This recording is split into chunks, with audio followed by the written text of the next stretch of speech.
चलिए, स्वागत है आप सब क्लास में। आज हम लोग शुरू करने जा रहे हैं 10th का फिजिक्स, है ना। तो हम लोग कक्षा 10वीं का 10th का भौतिकी शुरू करने जा रहे हैं,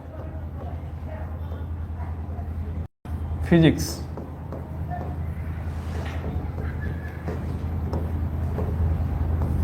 फिजिक्स में सबसे पहला जो आप लोगों को चैप्टर पढ़ना है, सबसे पहले सिलेबस थोड़ा सा हम लोग बात करेंगे। पहला चैप्टर है आप लोगों का प्रकाश, लाइट। इसका दो इफेक्ट हम लोग को पढ़ना, एक परावर्तन और एक अपवर्तन। प्रकाश का परावर्तन और अपवर्तन, लाइट रिफ्लेक्शन एंड रिफ्रैक्शन। ये क्लास बाइलिंगुअल रहेगा, कोशिश करेंगे हम लोग हिंदी इंग्लिश दोनों बात करें। रिफ्लेक्शन और रिफ्रैक्शन।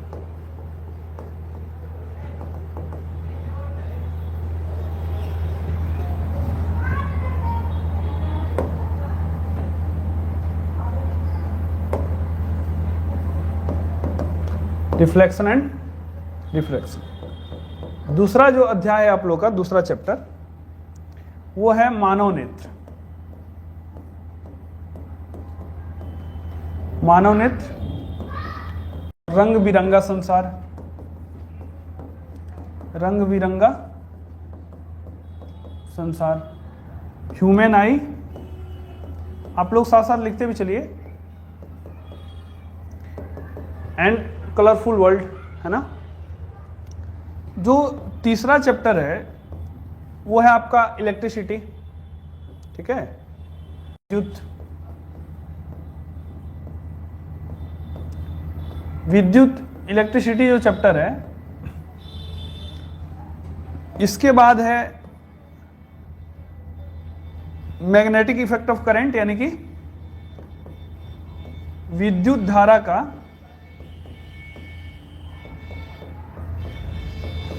चुंबकीय प्रभाव।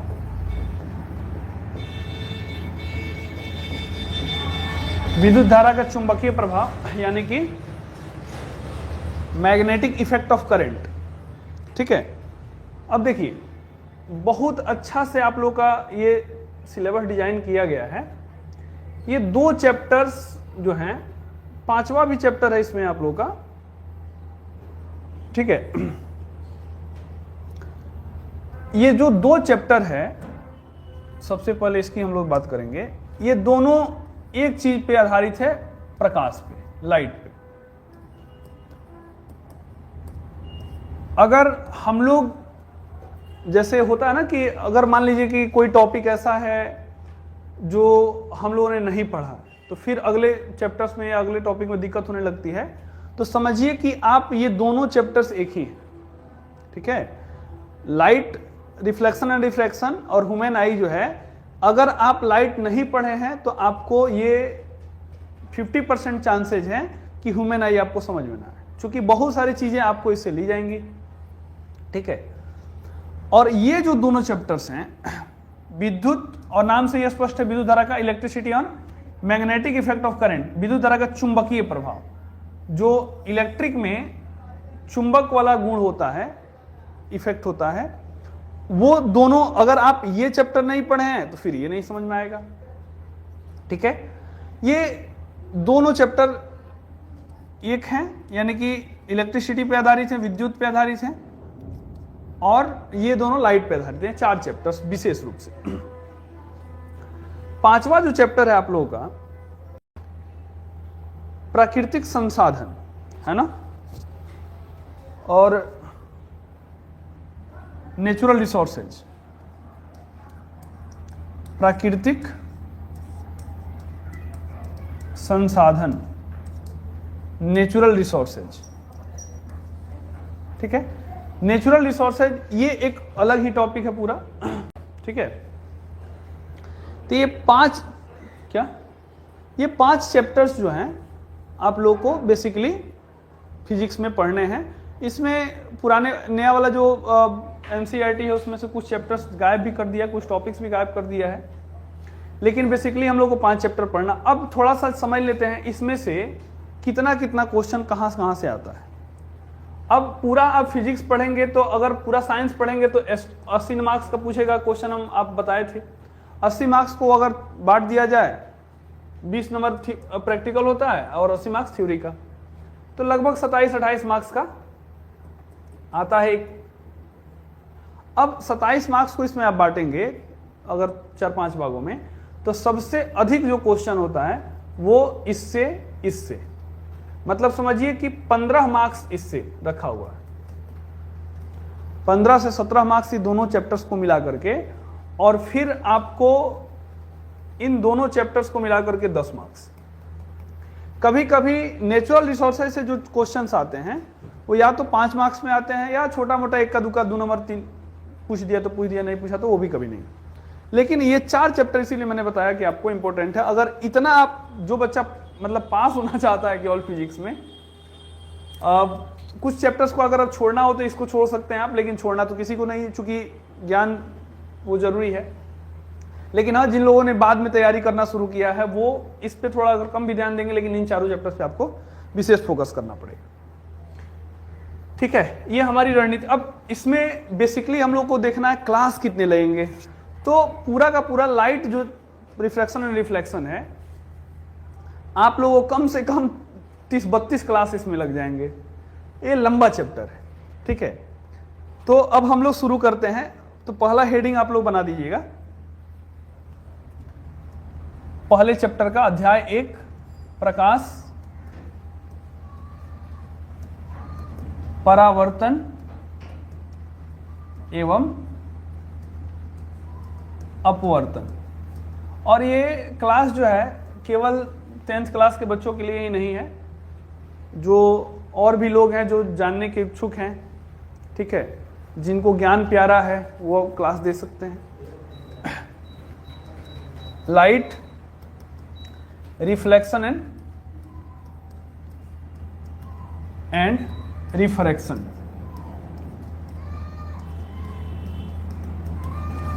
ठीक है, अब देखिए, सबसे पहले अगर हम लोग बात करेंगे तो इसमें पहला बात करेंगे हम लोग परावर्तन वाले टॉपिक का, बाद में हम लोग बात करेंगे अपवर्तन वाले टॉपिक का। 2 टॉपिक्स ही हैं इसमें पढ़ने, प्रकाश का परावर्तन और प्रकाश का अपवर्तन, रिफ्लेक्शन और रिफ्रैक्शन। इसमें पहला जो चैप्टर है प्रकाश का परावर्तन, इसमें अगर हम लोग बांटें कि इसमें कौन कौन सा टॉपिक हम लोग को पढ़ना होगा, ठीक है, तो इसमें जो टॉपिक्स हम लोग को पढ़ने हैं इसको थोड़ा सा मैं चाहूंगा कि आप लोग लिख लें। इसमें पहला जो टॉपिक है आप लोगों का वो है जिसको पढ़े बिना आप नहीं काम चल सकता है, वो है आपका तरंग। पहला जो आप लोगों का टॉपिक है वेव। इंग्लिश में मैं बोलता जा रहा हूं, हिंदी वाले हिंदी में लिखते जाएं, इंग्लिश वाले मैं कोशिश करूंगा बोर्ड पे हिंदी लिखने का, लेकिन उसका इंग्लिश में बोल दूंगा। दोनों लैंग्वेज में लिखना थोड़ा सा टाइम का और ज्यादा। पहला है तरंग, दूसरा है तरंग के प्रकार।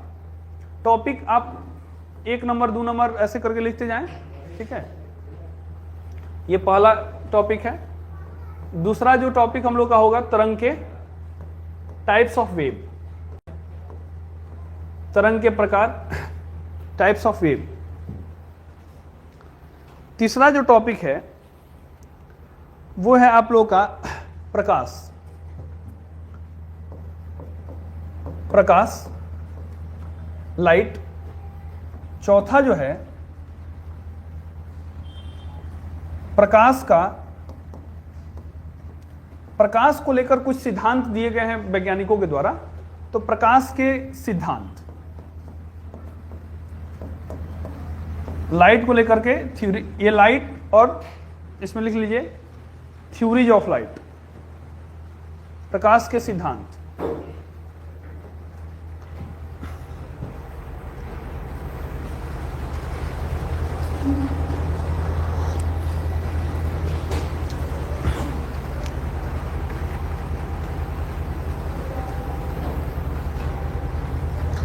फिर 5वां जो टॉपिक है बीम ऑफ लाइट यानी कि प्रकाश पुंज। प्रकाश पुंज क्या है? बीम ऑफ लाइट, ठीक है, या किरण पुंज, बीम ऑफ लाइट। फिर पांचवा के बाद छठा जो टॉपिक है, प्रकाश की विशेषता। प्रकाश की विशेषता, characteristics of light. Characteristics of light. छठा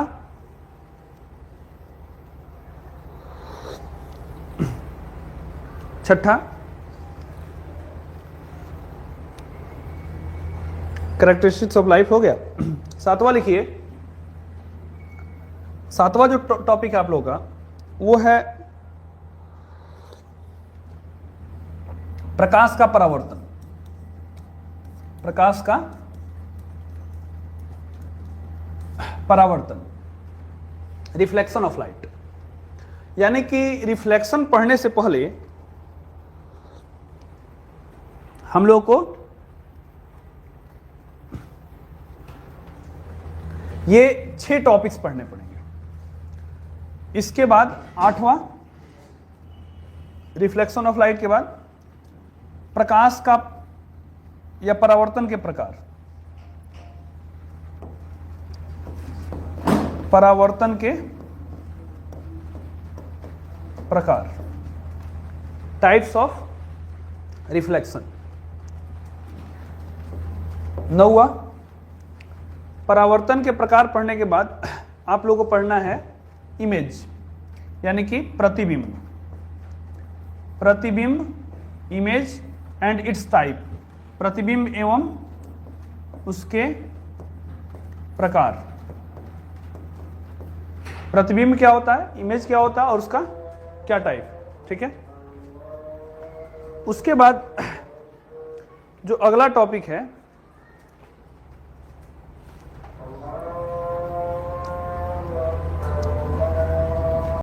दसवां,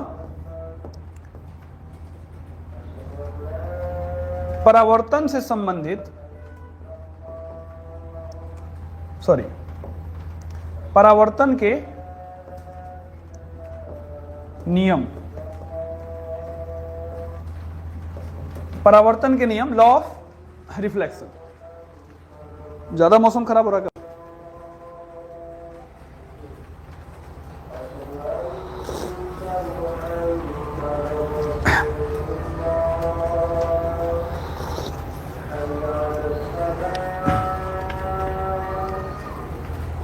उसके बाद परावर्तन के नियम के बाद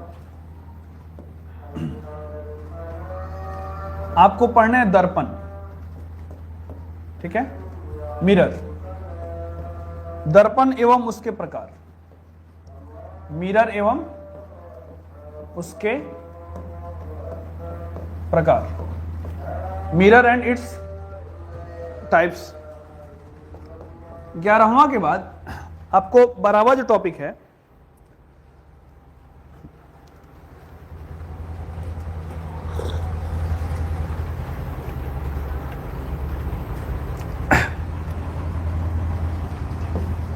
दर्पण से संबंधित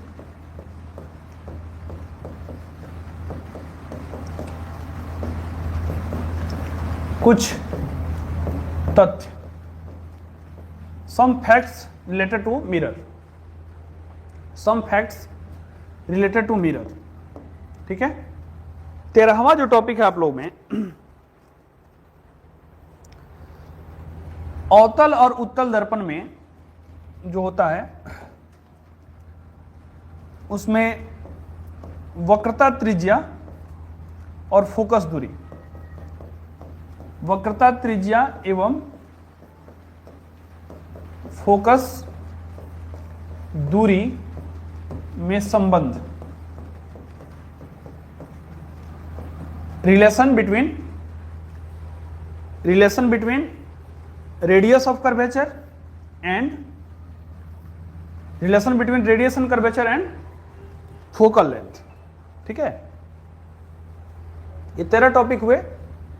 उसके बाद 14वां टॉपिक है आप लोगों का मिरर फॉर्मूला, दर्पण सूत्र। नहीं, 14वां जो टॉपिक है, सॉरी, वो है साइन कन्वेंशन, चिन्ह परिपाटी। साइन कन्वेंशन, चिन्ह परिपाटी। और 15वां जो टॉपिक है वो है दर्पण सूत्र, मिरर फॉर्मूला। दर्पण सूत्र इंग्लिश में मिरर फॉर्मूला। ये सब पढ़ लिए आप लोग। एक बार बुक जरूर पढ़ना चाहिए आदमी को।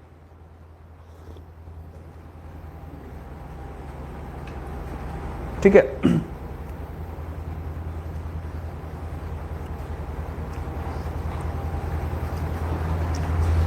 और 16वां जो टॉपिक है वो है आप लोगों का आवर्धन, मैग्निफिकेशन।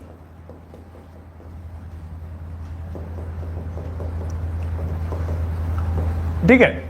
ये 16 टॉपिक आप लोगों को फर्स्ट जो प्रकाश का परावर्तन से संबंधित जो चीजें हैं, ये 16 टॉपिक आप लोगों को बेसिकली पढ़ने हैं मोटा मोटी। अब इसमें भी हम लोग बात करेंगे, अंदर जाएंगे तो कुछ कुछ और सब टॉपिक्स बढ़ेंगे, लेकिन मोटा मोटा हम लोग ये 16 टॉपिक का अध्ययन करने वाले हैं। ठीक है। देखो, कोई भी चीज जो हम लोग पढ़ते हैं उसमें क्या पढ़ना है, पहले सिलेबस क्या है, क्या पढ़ना है, चैप्टर्स क्या है, उसके बाद एक एक टॉपिक को उठाते आप चलिए, और इसमें से कुछ ना छूटना चाहिए। ये जो मैंने लिखवाया आप लोगों को, ये कोशिश किया कि एनसीईआरटी से, कि एनसीईआरटी में जो मेन टॉपिक दिया है उसको लेकर के बात किया जाए। अब हम लोग यहां से पहला शुरू करेंगे, क्या, वेव। ठीक है। तो सबसे पहला क्वेश्चन आप लिखिए, तरंग क्या है इंग्लिश में? वेव।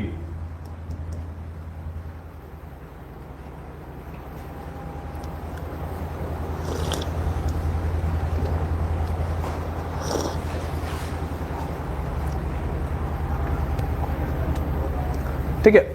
अब देखिए, आप लोगों ने कभी तालाब में पत्थर मारा होगा, है ना? पत्थर मारा होगा तो आपने देखा होगा कि जो तालाब का पानी है वैसे गोल गोल राउंड राउंड घूमते हुए तटों तक आता है। हमने यहां एक पत्थर मारा, तो एक्चुअल में हमने क्या किया कि यहां जो तालाब के पानी के जो कण हैं उसको क्या किया, एक पत्थर मारा तो उसको डिस्टर्ब कर दिया। ठीक है। इंग्लिश में डिस्टरबेंस को हिंदी में इसको बोलते हैं विक्षोभ। ठीक है। हिंदी में क्या बोलते हैं डिस्टरबेंस को? विक्षोभ। डिस्टर्ब का मतलब वहां से हटा देना, उसको मैंने डिस्टर्ब कर देना। लोग नहीं कहता कि हमको डिस्टर्ब काहे कर रहे हैं, जो जिस अवस्था में था उस अवस्था से उसको हटा देना। तो हमने एक पत्थर मार करके यहां पे एक वहां के पार्टिकल्स को क्या किया, विस्थापित किया। यानी कि हमने अपनी एनर्जी, ऊर्जा उस पत्थर के माध्यम से किसको दे दिया, तालाब के इस पॉइंट को। यहां पे हमने मतलब पत्थर मारा है। अब ये एनर्जी जो है उस पत्थर के माध्यम से किसको गया, कणों को गया। वहां के जो पानी के कण हैं उनको मिला। अब ये एनर्जी क्या करेंगे, कण अगले वाले कण को, फिर ये वाले कण अगले वाले कण को, ऐसे बढ़ते बढ़ते बढ़ते बढ़ते ये एनर्जी तट तक आती है। मतलब जितना ज्यादा एनर्जी हो। तो यहां पे जो कणों का डिस्टरबेंस हो रहा है, इस कणों के डिस्टरबेंस को ही हम लोग क्या बोलते हैं, तरंग बोलते हैं। जैसे एग्जाम्पल के तौर पे हमने अभी ये बात किया, एक और एग्जाम्पल ले लेते हैं। एक क्या कीजिए, एक खुंबे से, एक लकड़ी से आप एक रस्सी को बांध दीजिए, और रस्सी को बांधने के बाद आप ऐसे उसको, तो आप देखेंगे कि अगर ये रस्सी तनी हुई अवस्था में है तो आप देखेंगे कि ये रस्सी ऐसे ऐसे ऐसे आगे बढ़ रही है। यानी कि ये भी क्या है, रस्सी इस अवस्था में थी, आपने क्या किया, उसको एनर्जी दे दिया, यानी कि उसके कणों को डिस्टर्ब कर दिया। समझ में आ रही है बात?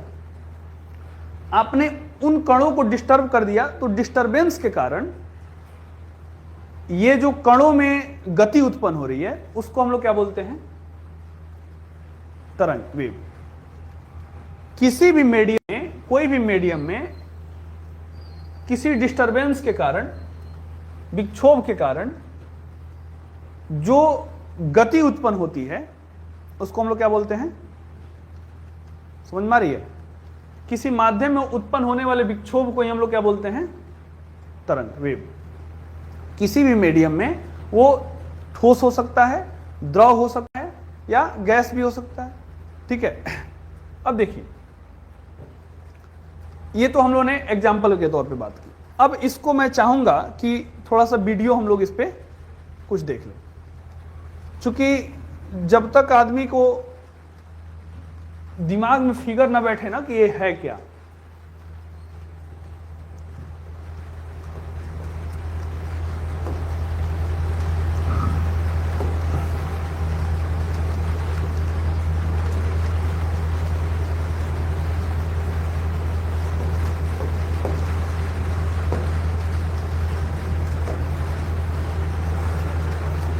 अब जैसे देखिए, ये अच्छा दिखाया,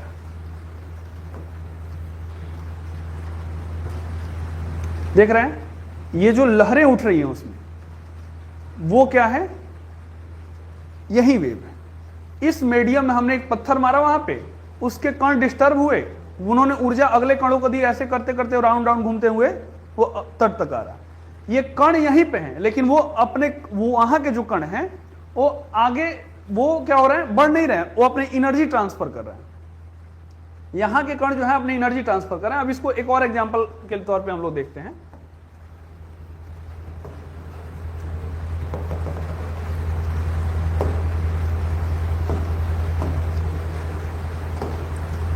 एक स्प्रिंग में आप देख लीजिए, जैसे ये देखिए,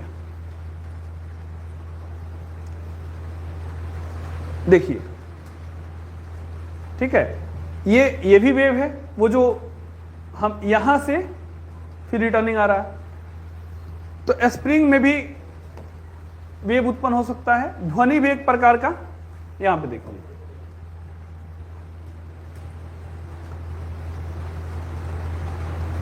ये क्या है, वेव है। ठीक है, यहां पे एक ऐसे वेव आ रहा है और एक ऐसे जा रहा है। ठीक है, चलिए अब हम लोग आ जाते हैं अपने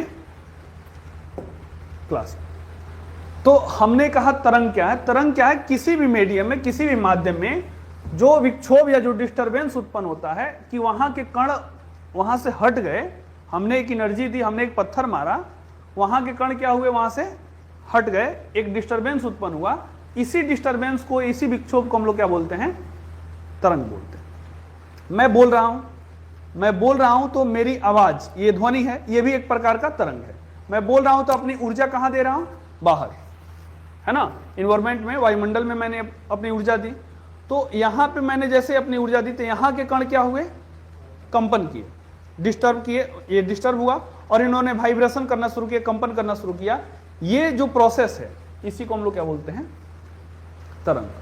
आप मोबाइल को रखे होंगे, मोबाइल को अगर वाइब्रेशन मोड पे रहता है, तो मोबाइल जैसे वाइब्रेशन मोड पे रहता है तो क्या होता है, जैसे फोन आता है वो क्या होने लगता है, कांपने लगता है ना। तो वो क्या है, वो भी एक प्रकार का तरंग है। समझ में आ रही है बातें? तो वेव या तरंग क्या है, अब इसमें किसी को प्रॉब्लम हो तो पूछ लो, है कि अभी समझ में नहीं आया? ठीक है,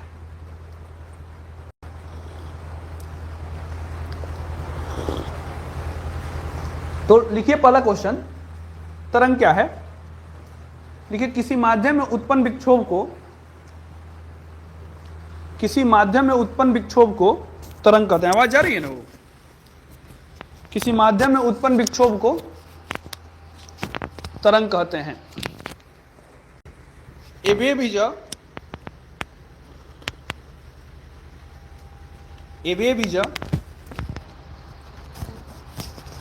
vibratory. A wave is a vibratory disturbance in any medium. A wave is a vibratory disturbance in a medium which carries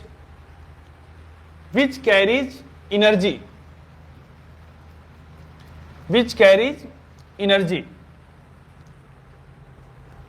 from one point to another point,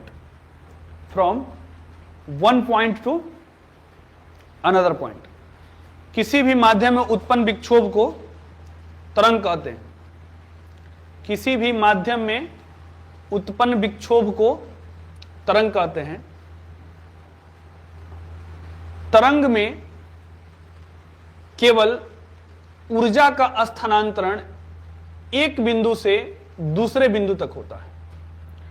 तरंग में केवल ऊर्जा का स्थानांतरण एक बिंदु से दूसरे बिंदु तक होता है। एक बिंदु से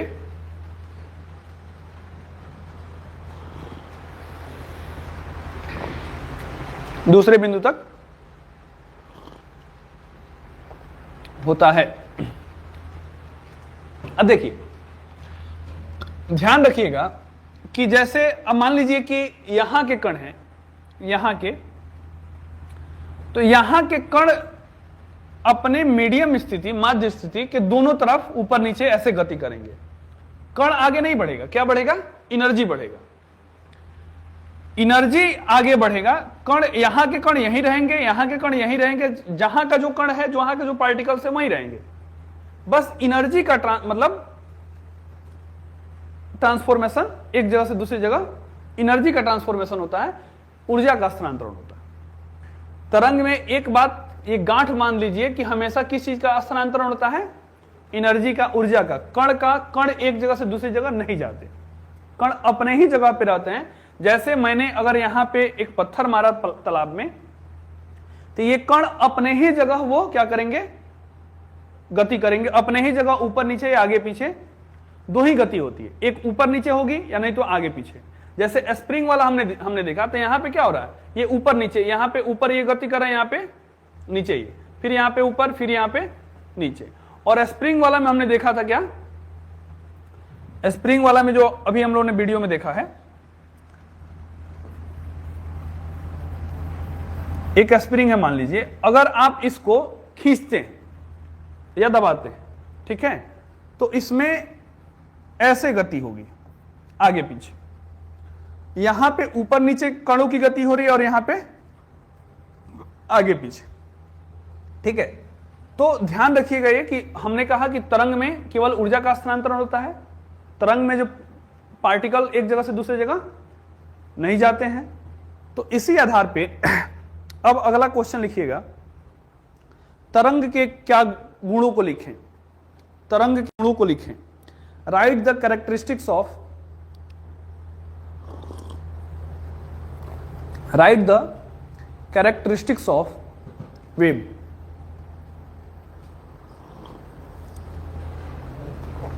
right the characteristics of wave.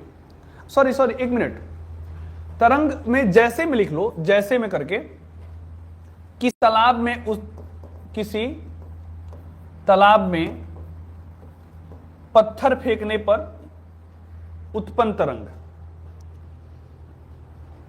किसी तालाब में पत्थर फेंकने पर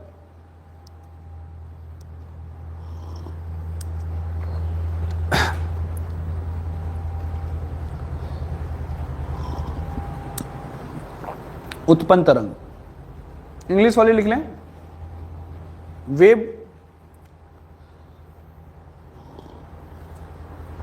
produce the surface of water, wave produce the surface of water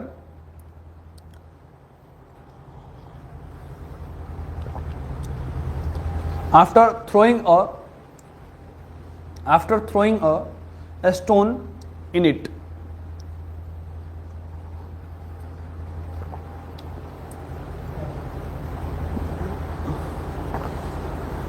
हो गया। एक और एग्जांपल लिख लो, ध्वनि तरंग। ध्वनि भी क्या है? साउंड। ये भी क्या है? एक तरंग है, वेव है। मैंने बोला, यहां के पार्टिकल्स क्या हुए?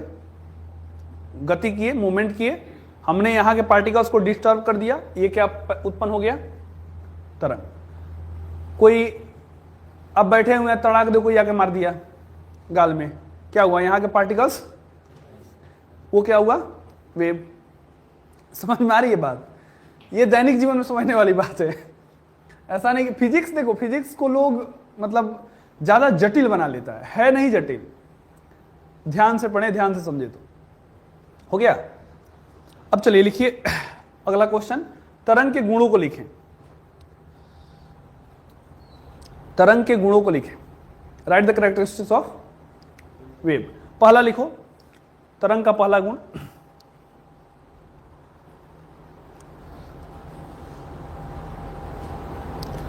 लिखो, हाँ,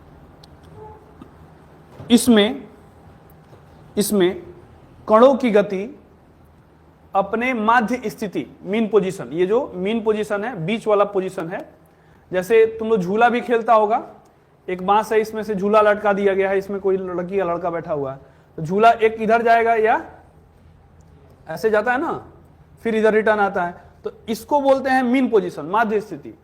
ये इधर जाएगा, फिर इधर जाएगा, फिर इधर जाएगा, फिर इधर, लेकिन बीच वाला जो एकदम बीच वाला है, इसको हम लोग क्या बोलते हैं? माध्य स्थिति, मीन पोजीशन। क्या लिखा? क्या?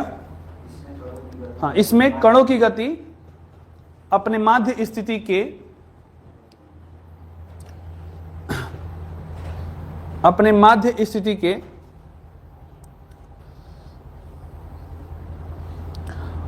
अनुदिश होती है। इसमें कणों की गति, हाँ, अपनी माध्य स्थिति के अनुदिश या लंबवत होती है। माध्य स्थिति के अनुदिश या लंबवत होती है। तुम लोग लिखो,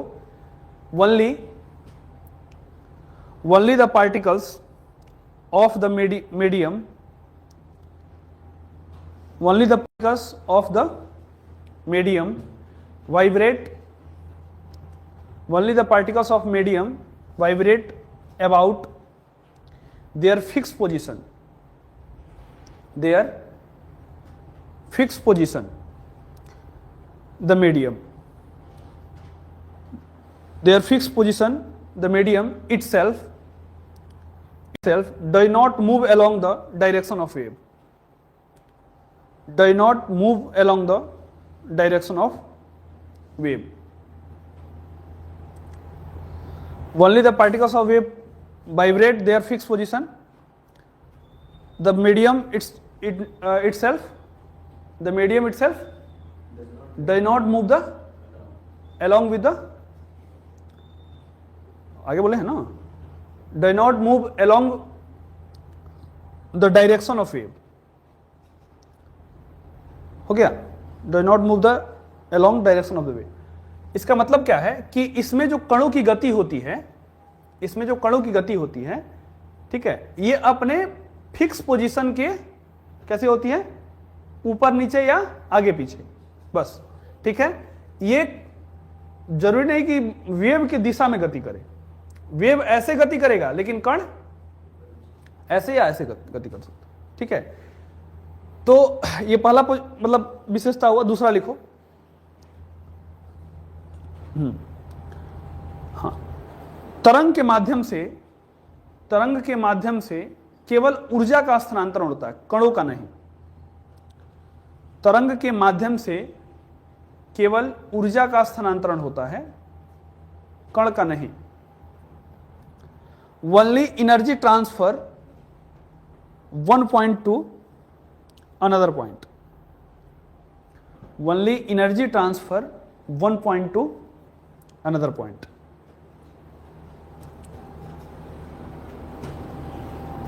Only energy transfer one point to another point.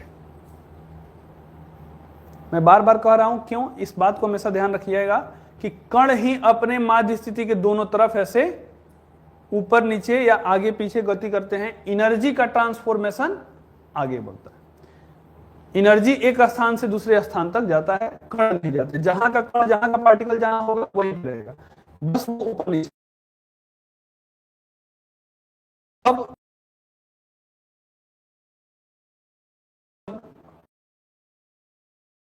दूसरा क्या है, केवल क्या हो गया। अब देखो इसमें अगला किधर लिखें,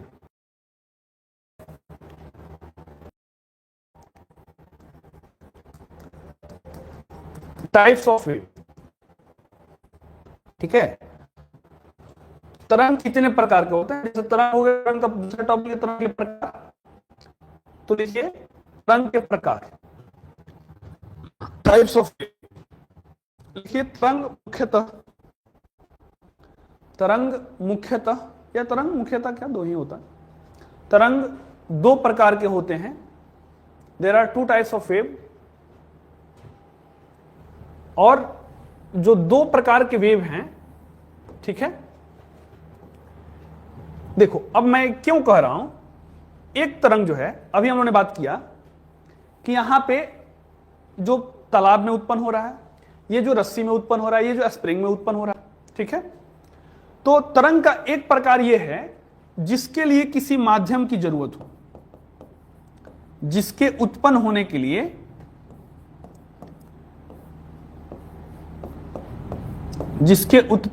के लिए for its propagation there is a need a medium.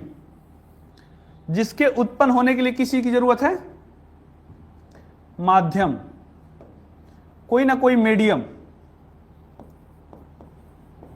माध्यम की आवश्यकता है। तुम लोग लिख लो, for its propagation there is need a medium. For its propagation there is need a medium. और इसमें लिखो जिसके उत्पन्न होने के लिए, तरंग के दो पर बांट लो, तरंग के प्रकार लिखे दो टाइप में, उसको बांट लो। जिसके उत्पन्न होने के लिए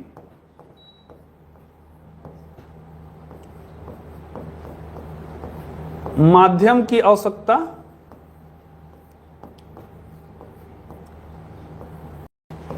है कि नहीं है, माध्यम की आवश्यकता नहीं है, नहीं होती।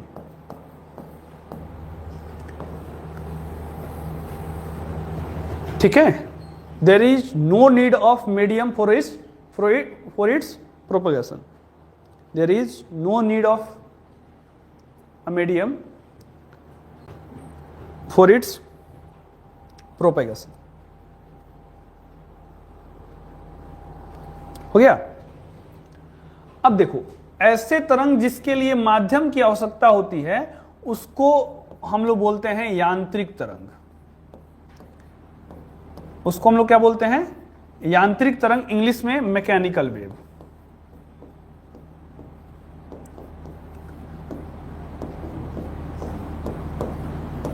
ऐसे तरंग जिसके उत्पन्न होने के लिए हमको क्या चाहिए, कोई ना कोई माध्यम होना चाहिए, ठोस हो, द्रव हो या गैस हो।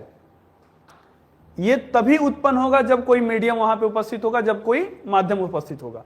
जैसे एग्जाम्पल के तौर पे अगर हम बात करें तो यहां पे देखो, तालाब में जो उत्पन्न हुआ तरंग है वो क्या होगा, यांत्रिक तरंग।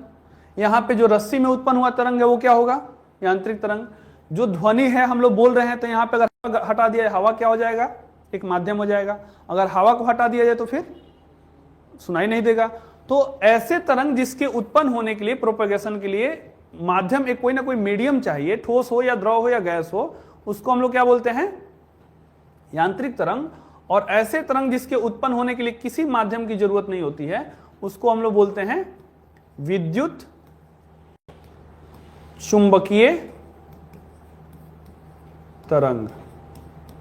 विद्युत चुंबकीय तरंग यानी कि इलेक्ट्रोमैग्नेटिक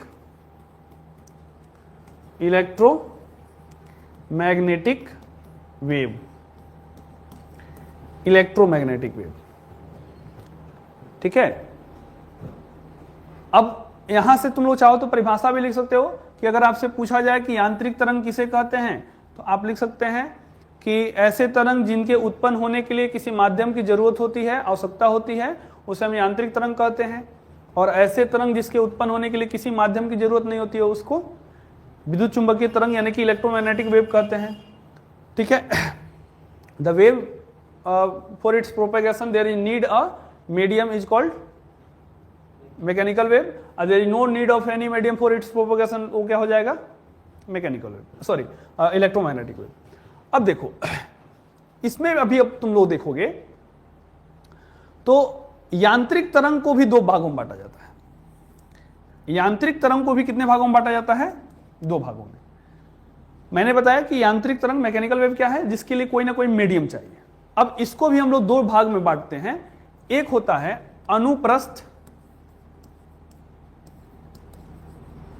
अनुप्रस्थ तरंग,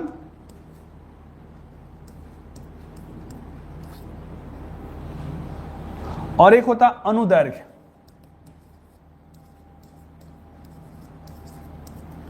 अनुदैर्घ्य,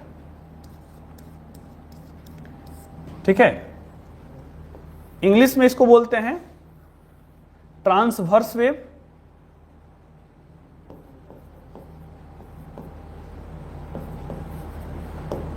ट्रांसवर्स वेव,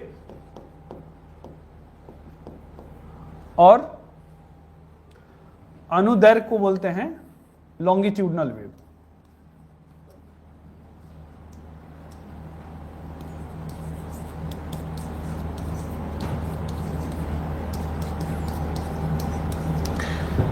अनुप्रस्थ तरंग और अनुदैर्घ्य तरंग, ट्रांसवर्स वेव और लॉन्गिट्यूडनल वेव। साधारण सा यहां पे बता देता हूं, अलग से सबको लिखवा रहा हूं। साधारण सा ये अर्थ समझना है कि ऐसा वेव जो या जिसमें कणों की गति ऊपर नीचे हो, ठीक है, ऐसा वेव जिसमें कणों की गति कैसी हो, अपने मीन पोजीशन के ऊपर नीचे हो, उसको क्या बोलेंगे हम लोग, अनुप्रस्थ तरंग। और ऐसा तरंग जिसमें कणों की गति कैसी हो, अपने माध्य स्थिति के आगे पीछे हो, ऐसे ऐसे गति हो, फिर उसको हम लोग क्या बोलेंगे, अनुदैर्घ्य तरंग, लॉन्गिट्यूडनल वेव। मीन पोजीशन के अलोंग होगा ऐसे, ठीक है, तो ये क्या बोलेंगे, अगर मान लीजिए कि ये होगा मीन पोजीशन, ठीक है, मान लीजिए ये ऐसे है, तो अगर ऐसे गति हो रहा है आगे पीछे, इसके आगे पीछे, तो ये क्या होगा, अनुदैर्घ्य। और अगर इसके ऊपर नीचे ऐसे मतलब ऊपर नीचे, ठीक है, 90 डिग्री, तो वो क्या हो जाएगा, अनुप्रस्थ तरंग। क्लियर है। अगर ऊपर नीचे होगा तो ट्रांसवर्स अनुप्रस्थ, अगर आगे पीछे ऐसे होगा तो लॉन्गिट्यूडनल। आगे पीछे होगा तो लॉन्गिट्यूडनल, ऊपर नीचे होगा तो, यानी कि गति के आधार पर इसको दो हिसाब से। इसमें कणों की गति की बात कर रहे हैं कि कणों की गति ऊपर नीचे, ऊपर नीचे, ठीक है, ऊपर नीचे। तो कणों की गति अगर ऊपर नीचे होगी तो अनुप्रस्थ होगा, और कणों की गति अगर आगे पीछे होगी तो अनुदैर्घ्य होगा, लॉन्गिट्यूडनल होगा। अब इलेक्ट्रोमैग्नेटिक वेव भी देखोगे तो इलेक्ट्रोमैग्नेटिक वेव को भी बांटा गया है। हालांकि 10th में तो इसकी जरूरत नहीं है, लेकिन थोड़ा बहुत परिचय प्राप्त कर लो, इसको अलग से लिख लो, ठीक है। विद्युत चुंबकीय तरंग, इसको अलग से ही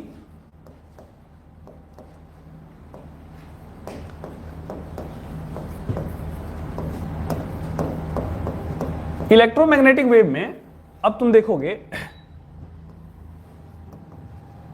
पहले दोनों की परिभाषा लिख लो आप लोग। पहले आप लोग दोनों की परिभाषा लिख लो। यांत्रिक या हो जाएगा, यांत्रिक तरंग किसे कहते हैं, मैकेनिकल वेव। क्या लिखोगे, ऐसे तरंग जिसके उत्पन्न होने के लिए किसी माध्यम की आवश्यकता नहीं होती, उसे यांत्रिक, यहां तो लिख ही दिए हम लोग, ठीक है। तो अब इसके हम लोग प्रकार की बात करेंगे, ठीक है। तो इलेक्ट्रोमैग्नेटिक वेव जो है, इलेक्ट्रोमैग्नेटिक ईवीएम भी, सॉरी ईवीएम नहीं, इलेक्ट्रोमैग्नेटिक वेव जो है, डब्ल्यू, यहां डब्ल्यू रहेगा ना तब ना वेव। तो इलेक्ट्रोमैग्नेटिक वेव है, ये कितने प्रकार के होते हैं, तो इसको 6-7 टाइप में बांटा गया। इसमें जो पहला है वो है तुमको गामा। गामा किरण सुना होगा तुम लोग, गामा तरंग, गामा वेव पहला। नाम सुना है गामा वेव का? दूसरा लिख लो ये। अच्छा, अगर पूछा जाए कि गामा वेव क्या है तो क्या है? इलेक्ट्रोमैग्नेटिक की मैकेनिकल? इलेक्ट्रोमैग्नेटिक, ठीक है। गामा जो किरण, लोग कहता है ना गामा किरण, कि गामा रेडिएशन निकल रहा है, तो गामा रेडिएशन क्या है एक्चुअल में? Electromagnetic wave. फिर एक्स रे सुना होगा सब, एक्स किरण, इंग्लिश वाले एक्स रे लिखेंगे। एक्स रे जो हम लोग करते हैं वो कौन सा किरण, कौन सा मतलब वेव है, कौन सा तरंग है? इलेक्ट्रोमैग्नेटिक वेव, ठीक है। उसके बाद जो है आप लोग का वो है इंफ्रारेड, सॉरी दृश्य। गामा किरण के बाद दृश्य प्रकाश, जो हम लोग देख पाते हैं, विजुअल लाइट, ठीक है। तो विजुअल लाइट वो भी क्या है? लाइट ही अपने आप में क्या है? दृश्य, मतलब इलेक्ट्रोमैग्नेटिक वेव है। इसके बाद आता है इंफ्रारेड, ठीक है। इसके बाद क्या आता है? इंफ्रारेड। हिंदी में इसको, हिंदी वाले हिंदी में लिखना अवरक्त, अवरक्त,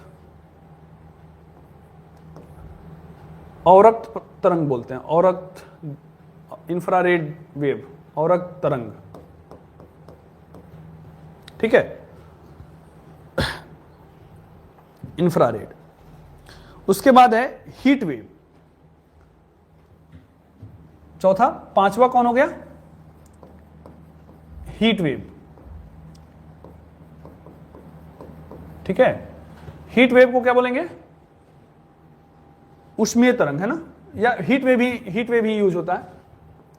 उष्मीय तरंग भी लिख सकते हो, उष्मीय तरंग, ठीक है। हीट वेव हो गया। उसके बाद आता है माइक्रोवेव,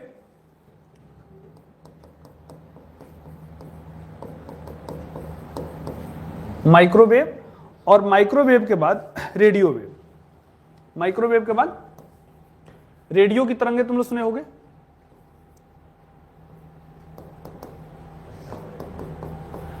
रेडियो की तरंगे जैसे मतलब टेलीविजन, मोबाइल फोन, रेडियो, ये सब जो चलता है वो किससे होता है? रेडियो की तरंगे। पानी नहीं हो? अल्ट्रावायलेट नहीं लिखे हैं क्या? ओहो, यहां पे रहेगा, यहां पे कर लो इसको। अल्ट्रावायलेट को क्या बोलते हैं हिंदी में? पराबैंगनी, है ना, पराबैंगनी,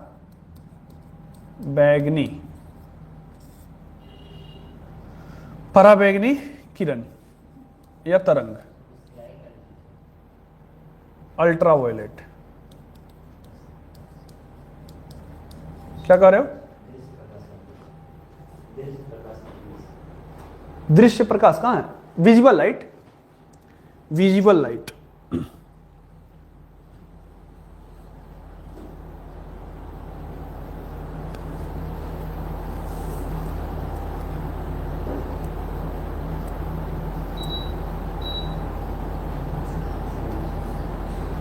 हो गया? हाँ? अब देखो, ये जितने सारे हैं और इधर ये जितने सारे हैं, आवाज सब क्लियर है ना? हो ना, तो ऐसा नहीं कि सबका ठीक है, आवाज आ रहा है? कमेंट करो तो जरा, ठीक है।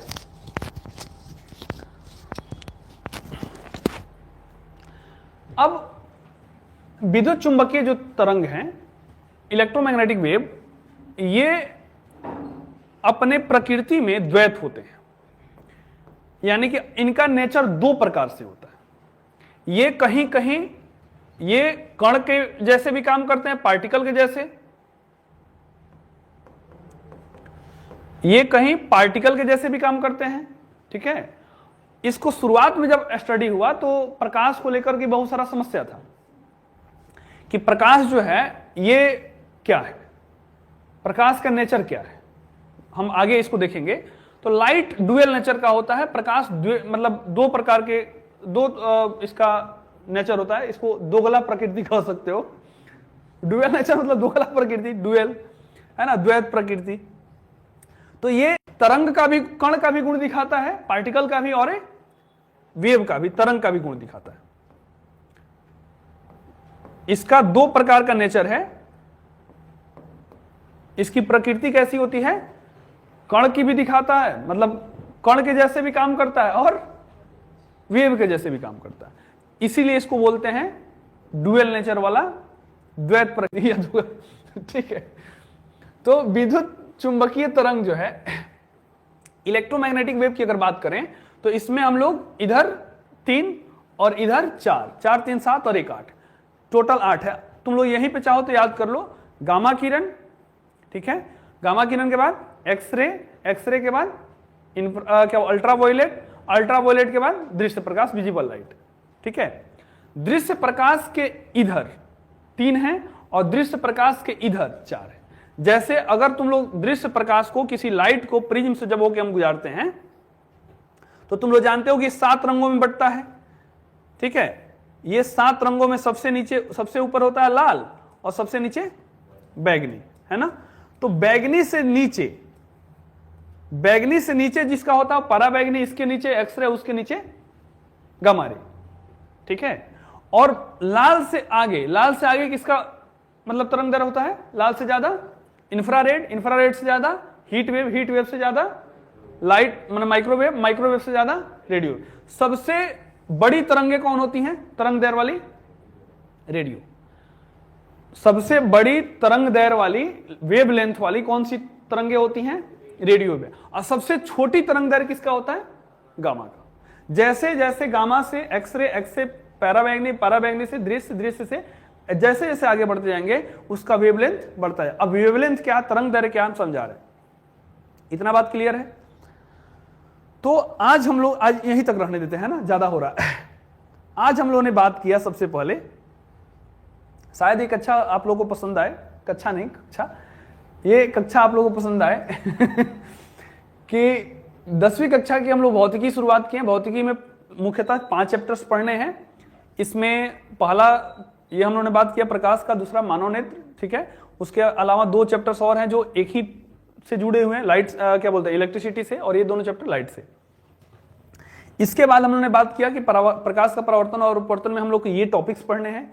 इस टॉपिक्स में हम लोगों ने सबसे पहला शुरू किया है तरंग, उसके बाद तरंग के प्रकार हम लोग पढ़ रहे हैं, तरंग के प्रकार के बाद हम आएंगे प्रकाश पे।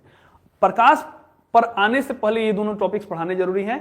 तब आपको जब हम बताएंगे कि प्रकाश क्या है, प्रकाश इसमें से कौन सा तरंग है, प्रकाश यांत्रिक तरंग है कि विद्युत चुंबकीय तरंग है, तो प्रकाश एक विद्युत चुंबकीय तरंग है। लेकिन प्रकाश के कणों की गति क्या होती है, अपने माध्य स्थिति के ऊपर नीचे होती है, इसलिए एक कौन सा तरंग है, अनुप्रस्थ तरंग भी है। समझ में आएगा। जब वेव समझ लेंगे तब आप आएंगे चौथे पे, क्या चौथा पे आएंगे आप, प्रकाश क्या है। लेकिन अब वेव का भी हम लोगों ने टाइप देखा कि वेव का 2 प्रकार है, एक मैकेनिकल वेव है, एक इलेक्ट्रोमैग्नेटिक वेव है। इसका 2 टाइप होता है, अनुप्रस्थ और इसका अनुदैर्घ्य। और फिर इसका हम लोगों ने 8 प्रकार पढ़ा। इलेक्ट्रोमैग्नेटिक वेव का कितना प्रकार, 8 प्रकार पढ़ा। सबसे पहले याद करो गामा, गामा के बाद एक्सरे, एक्सरे के बाद अल्ट्रावायलेट के बाद दृश्य, विजिबल लाइट, दृश्य प्रकाश, दृश्य प्रकाश के बाद इंफ्रारेड और रक्त किरण, और रक्त के बाद हीट वेव, हीट वेव के बाद माइक्रोवेव, माइक्रोवेव के बाद रेडियो। क्लियर है। चलिए तो अगले क्लास में मिलते हैं, तब तक के लिए जय हिंद। ठीक है।